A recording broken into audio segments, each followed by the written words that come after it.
দোস্ত আমার কি করে এত ভোরে এই যে কুয়াশাচ্ছন্ন ভোরবেলায়। ও দোস্ত, আসসালামু আলাইকুম। ওয়ালাইকুম সালাম। আছেন নি ভালো? আল্লাহর রহমতে আল্লাহ যে শুকর আছে, শুকর আলহামদুলিল্লাহ। তো সকালবেলায় এত ভোরেই এই যে আজকে কি গাড়ি আসবে নাকি আপনাদের? গাড়ি আজকে তো আনুম না, গাড়ি এই মালটি বাইন্দা আমার গুদ গাছ করতে হইব। গুদ করার পরে সে গাড়ি আমি খুলব। যদি আগে ভাগে সবাই সকাল সকালে কাজে কামে ব্যস্ত থাকে, আমারও মনে করেন কি সকালকার কাজটাও ভালো, আলগায় ভালো কাজ। আর রোদ উঠলে বাদে কাজের কোনোই থাকে না, আর কাজের মজা থাকে না। মজা থাকে না? হ্যাঁ, সকাল ঠান্ডা ঠান্ডা থাকে তো, ঠান্ডা ঠান্ডা থাকে, কাজের একটা মজা থাকে, সব জিনিসের একটা মজা আছে, আছে। তাহলে গুছ গাছ হলে আপনারা আমাদের এই 2-3 দিনের মধ্যে যাবো আর কি, শনিবার রবিবারের মধ্যে আর কি ঢাকা চলে যাবো। শনি রবিবারের মধ্যে যাইবেন কি ঢাকা? হ্যাঁ হ্যাঁ হ্যাঁ, আল্লাহ যদি নেয় আর কি। বন্ধুরা এই যে দেখেন আমার দোস্ত এই যে কার্টনগুলো আছে, দূর দূরান্ত দোকান থেকে এগুলো সংগ্রহ করে এই ঢাকা এগুলো পাইকারি দিয়ে দেয় ডাইরেক্ট সরাসরি।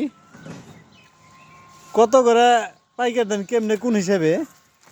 এর হিসাব নাই, 10 টাকা 12 টাকা 9 টাকা কিনি, আবার ঢাকা নিয়ে বিক্রি করতে হয়।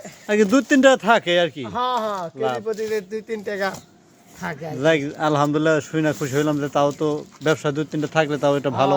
অন্য কাজের সাথে তো খালি এই ব্যবসা করলে তো সংসার চলবে না আমার। আর অন্য কাজের সাথে আমি জড়িত আছি, এই কৃষি কাজও করি, আবার গরু বাছুর পালি। আবার অনেকে আপনি করলেন আজকে ভাই আমার সাথে কাম করবেন নিহি, ওই দেখা গেছে কি হ্যাঁ কারণ আমি যে কোনো টাইমে ফ্রি টাইমে আমি ই করতে পারবো, বাঁধতে পারবো। আজকে কাম নাই, আমি কার্টনটা বাঁধি আজকে। আরে ভাই, যারা আমলা কামলার সাথে জড়িত তাদের তো সব জায়গায় ডাক দিলেই যাইতে হয়। হ্যাঁ হ্যাঁ হ্যাঁ, আমরা তো শ্রমিক মানুষ, কাজকর্ম করি, যে কয় আইলো আর তার লগে যাইলো। এই ভাই, খালি এক কাম না থাকলে ভাই এই বর্তমানের যুগে সংসার চলো না ভাই। হ্যাঁ, তাতে আল্লাহর রহমতে আল্লাহ ভালোই রাখছে।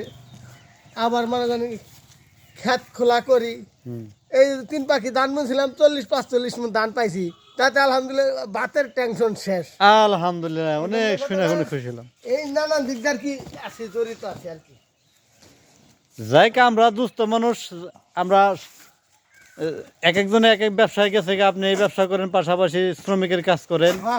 আমি যেমন রাজমিস্ত্রির কাজ করি, মানুষের বিল্ডিং তৈরি করি, ঘর বাড়ি তৈরি করি, ল্যাট্রিন পায়খানা সবই করি। একটা সময় আপনিও আমাদের সাথে রাজমিস্ত্রির কাজ প্রথম অবস্থায় আমার সাথে আসলেন। আপনি হয়তো এই লাইন ধরে রাখেন না দেখে হয়তো আপনি অন্যান্য কাজে জড়িত হচ্ছেন, আর আমি তো রাজমিস্ত্রি হয়েছি ইনশাল্লাহ আল্লাহর রহমতে। আমি ভালো একটা অবস্থানে আছি। তো আমাদের দোস্তর জন্য, আমার দোস্তর জন্য সবাই আপনারা দোয়া করবেন, আমার জন্য একটু দোয়া করবেন। ভালো থাকবেন, সুস্থ থাকবেন। আল্লাহ হাফেজ।